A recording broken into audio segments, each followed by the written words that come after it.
Ya, terima kasih masih bersama kami di Halo Kebumen, informasi dari oleh dari untuk Kebumen. Nah, tadi pertanyaan saya tentang 8 yang dikembangkan mereknya, brand lokal. Nah, sebelumnya mungkin ada Viti ya dari Mas Arto. Viti, berikut ini untuk Anda.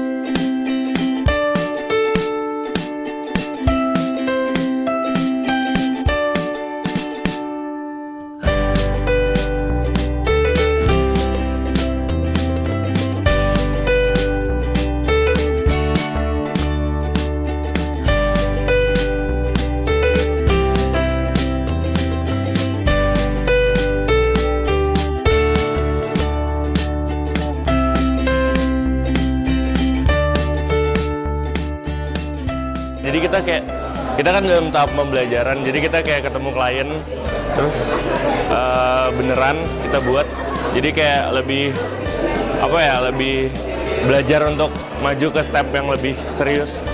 Kita bisa langsung ketemu klien gitu kan, habis itu kita ngerjain project asli, kayak kerasa feel-nya gitu, kayak gimana sih kita dapat klien asli, kayak asik sih menurutku.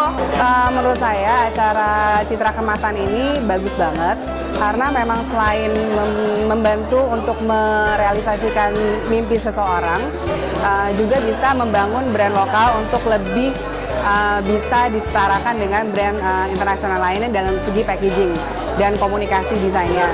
Jadi dan juga untuk para mahasiswa dan mahasiswi juga mereka enjoy dengan proses ini.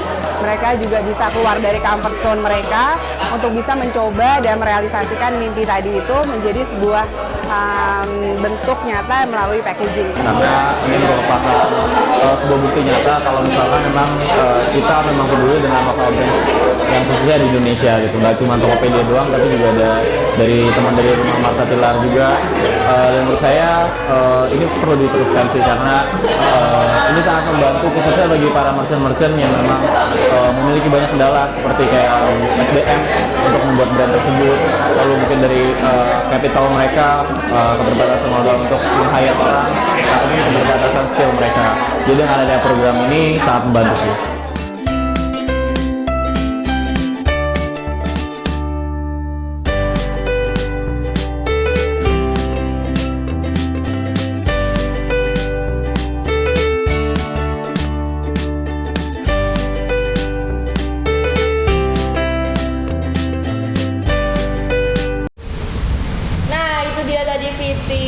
Tentang 8 yang dibimbing sama Mas Arto sendiri, boleh ceritakan sedikit Mas tentang proyeknya mengembangkan merek lokal Kebumen? Ya, jadi teman-teman dari brand lokal di Kebumen tahun lalu kami kumpulkan lewat Rumah Marta Tilar, di mana objektifnya adalah menciptakan brand-brand lokal yang tangguh yang datang dari Kebumen. Nah, tahap 1 yang kami lakukan adalah menciptakan kemasan yang menarik, karena mata dan kemasan itu adalah salah satu pintu masuk dari seorang konsumen untuk membeli produk. Maka yang kami lakukan adalah mendata dan membuat sebuah studi tentang modeling ya, tentang apakah modeling ini bisa kita lakukan di Kebumen. Nah, kami mengumpulkan 20 lewat sebuah training yang insentif lagi.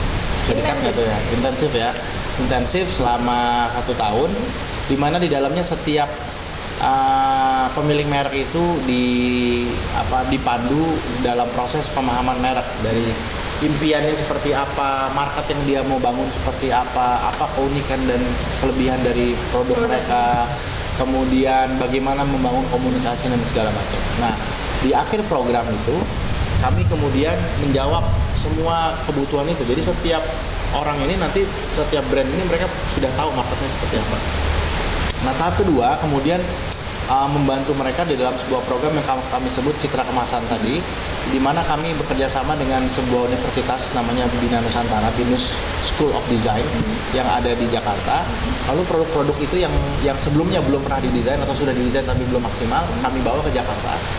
Yang tadi ada di VT tadi, dan kemudian kami develop di Jakarta. Lalu setelah kami develop dari Jakarta, kami membantu membuka channel-channel yang ada di pasar Jakarta, sekaligus memberikan pemahaman tentang akses-akses pemasaran yang bisa mereka akses untuk market mereka yang ada di sini. Nah, ini sekarang kami masuk ke tahap kedua, dan di tahap ketiga nanti kami harapkan mereka juga bisa menginspirasi para pelaku-pelaku merek lokal lain yang ada di Kebumen untuk kemudian juga bersama-sama menciptakan gerakan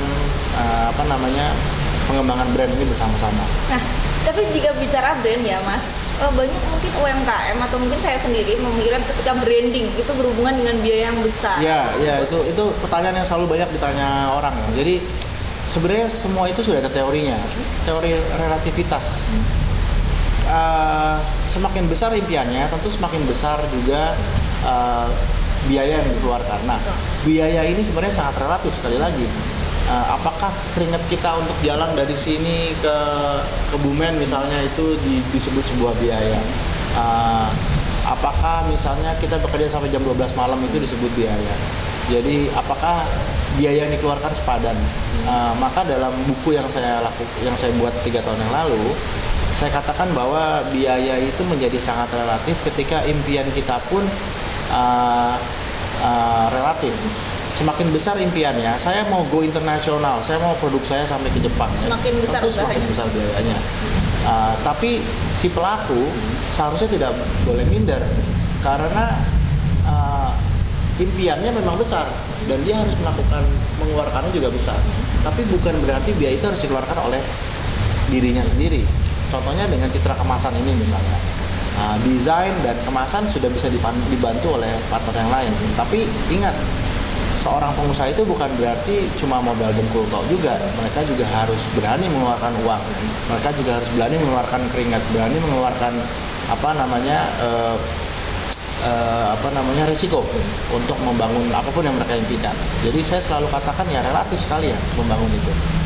Kalau dia impiannya hanya membuat sebuah warung kopi di mana orang-orang di Sempor Lama nanti bisa minum di situ, ya nggak besar biayanya, tapi tetap harus mengeluarkan biaya. Dia harus beli kopi, dia harus beli ini dan segala macam. Ya ada banyak trik, ada banyak cara, tapi saya rasa biaya itu selalu dalam proses berusaha itu menjadi nomor sekian. Karena teknologi, infrastruktur, pemerintah sudah menyiapkan semua sarana itu. Tetap berorientasi pada mimpi ya, sebesar apa biaya sebesar itu mimpinya. Ya. Bisnis itu selalu ada dua. Saya mungkin ini penting. Satu, orang membangun bisnis berdasarkan yang namanya kesempatan. Jadi bisnis itu bahasanya bisnis karena adanya opportunity, adanya kesempatan. Tapi yang kedua juga bisnis dibangun berdasarkan impian atau visi.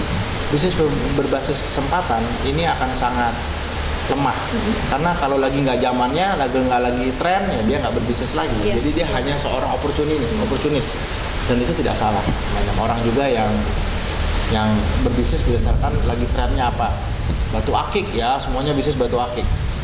Tapi mereka yang membangun bisnisnya berbasis impian, maka umurnya akan jauh lebih panjang, karena dia sudah jatuh bangun dan dia akan bangun impian itu. Seperti Ibu Marta yang anak Gombong yang punya impian besar dan dimulai dari garasi kecil 3x4 di Jakarta, buka salon, dan sekarang sudah menjadi salah satu tokoh wirausaha nasional, bahkan internasional. Jadi saya pikir itu menjadi kunci.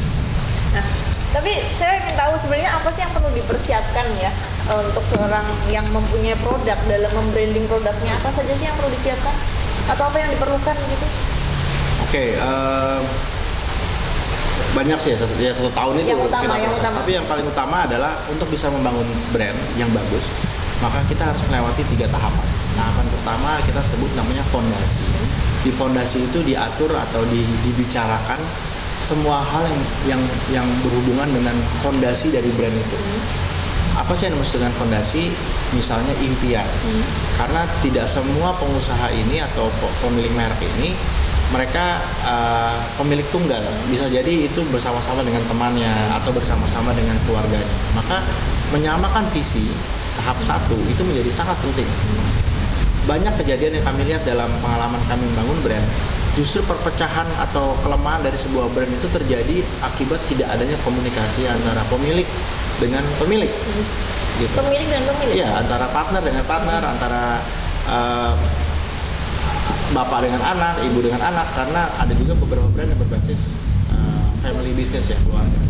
Jadi itu yang paling penting, fondasi. Tahap 1 adalah impian. Tahap kedua adalah organisasi.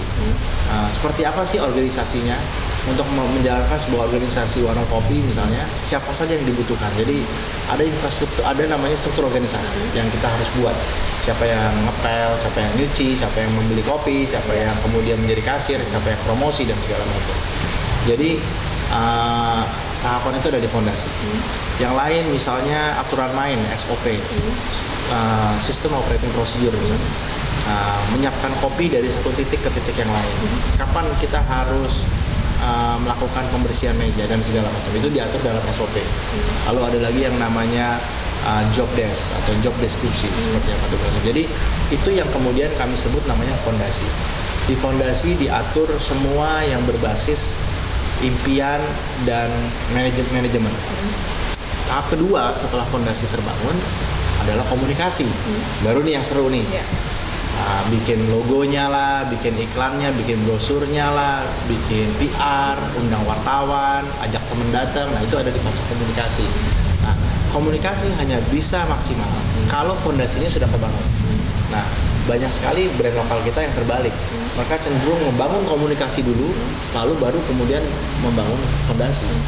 Itu yang kemudian salah kaprah karena banyak terjadi perbedaan pendapat di sisi komunikasi sehingga mereka harus kembali lagi ke fondasi. Tahap yang ketiga adalah evaluasi. Evaluasi adalah mengevaluasi apakah brand yang sudah kita bangun sudah sesuai dengan fondasi yang kita ciptakan. Ini adalah 3 tahapan yang kami sebut namanya brand step. Nah, brand steps ini menjelaskan tahapan itu dan setiap tahapan harus dilakukan sesuai dengan tahapannya. Jadi nggak bisa dulu tahap 2 baru tahap 1. Nggak boleh loncat-loncat ya? 1, 2, 3. Nah ini yang kami lakukan juga dengan teman-teman di brand lokal di Kebumen, di komunitas ini. Bertahap kami harus bangun. Setiap tahapan kita diskusikan. Makanya prosesnya intens sampai 1 tahun. Karena dalam kenyataannya ketika kami secara profesional juga bekerja untuk klien-klien kami, tahapannya pun setahun, 10 bulan, 10 tahun gitu. Jadi memang butuh waktu. Nah, tadi yang belum terjawab masalah trend branding, Mas. Coba trend branding di Indonesia saat ini apa dan trend branding yang akan digunakan untuk 8 UMKM di Gembong ini apa? Jadi mungkin bukan tren, tapi yang saya katakan bahwa pemahaman masyarakat Indonesia, bahkan Kebumen khususnya, terhadap brand, saya rasa sudah semakin baik, semakin tinggi. Negara kita adalah negara, tadi saya sebutkan di awal, negara dengan pergerakan brand tercepat di Asia Tenggara. 70.000 brand setiap tahun. Kita tidak bisa lagi membuat sebuah usahanya berbasis kemampuan bisnis dan manajemen. Kita harus menguasai teori brand. Kita harus bisa membuat perbedaan antara lanting kita dengan lanting tetangga sebelah. Kita harus bisa bedain antara rokok kretek kita dengan rokok tetangga sebelah. Nah, trennya adalah brand menjadi sebuah kebutuhan yang sangat strategik untuk mereka yang melihat ini sebagai sebuah visi ke depan. Jadi saya harapkan memang di Kebumen dengan sumber daya yang sudah siap, pemerintah daerah yang juga kalau nggak salah baru ya, bupatinya juga baru, sekarang sedang mulai baru. Ini saya rasa menjadi sebuah apa istilahnya ya?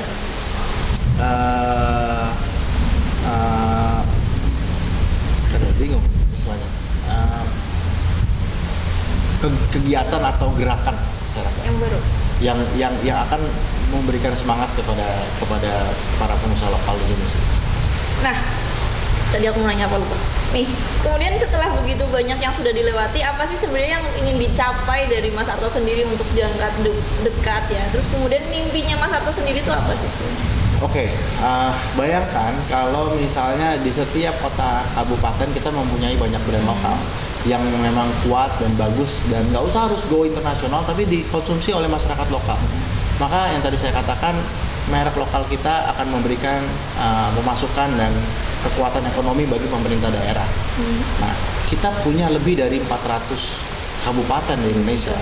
Maka impian saya tergantung juga harapan adalah bagaimana setiap kota kabupaten ini memiliki brand-brand lokal yang bisa tumbuh dan berkembang di pasarnya, atau kalau memang impiannya besar ya di seluruh Indonesia atau bahkan internasional.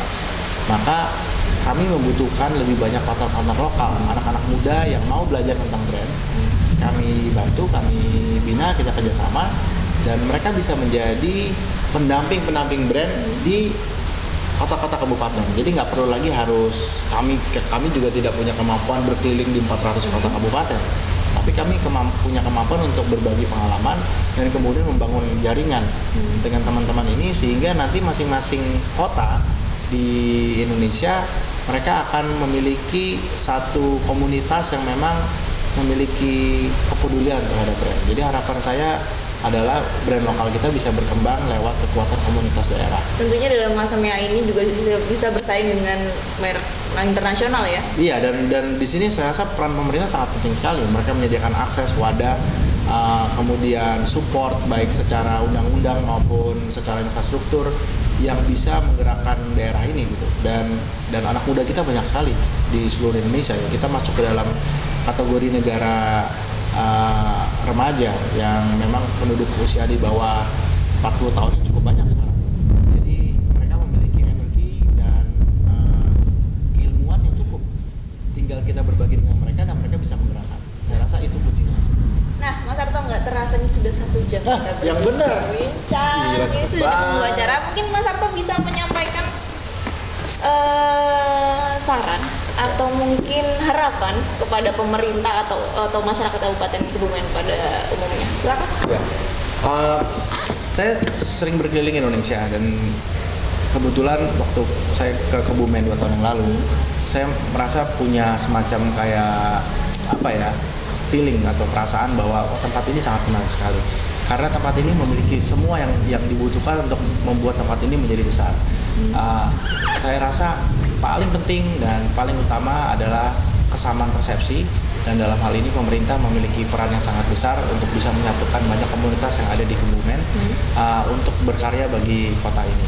Tidak ada satupun yang tidak dimiliki oleh Kebumen kecuali niat baik yang memang harus dibangun bersama-sama, karena setiap orang dengan karakter yang berbeda-beda dari ujung utara dan ujung selatan memiliki budaya yang berbeda-beda juga. Jadi pemahaman terhadap kultur budaya itu juga penting.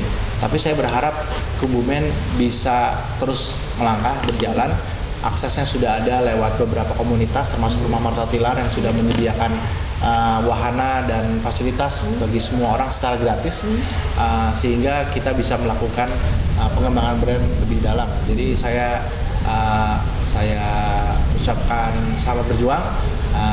Kami juga ada di sini untuk membantu teman-teman semua, dan saya rasa merek Indonesia harus bisa. Ya, itu dia tadi wawancara dengan Mas Arto, sudah berakhir 1 jam. 1 jam. 1 jam ya udah? Ya 1 jam. Terima kasih. Terima kasih.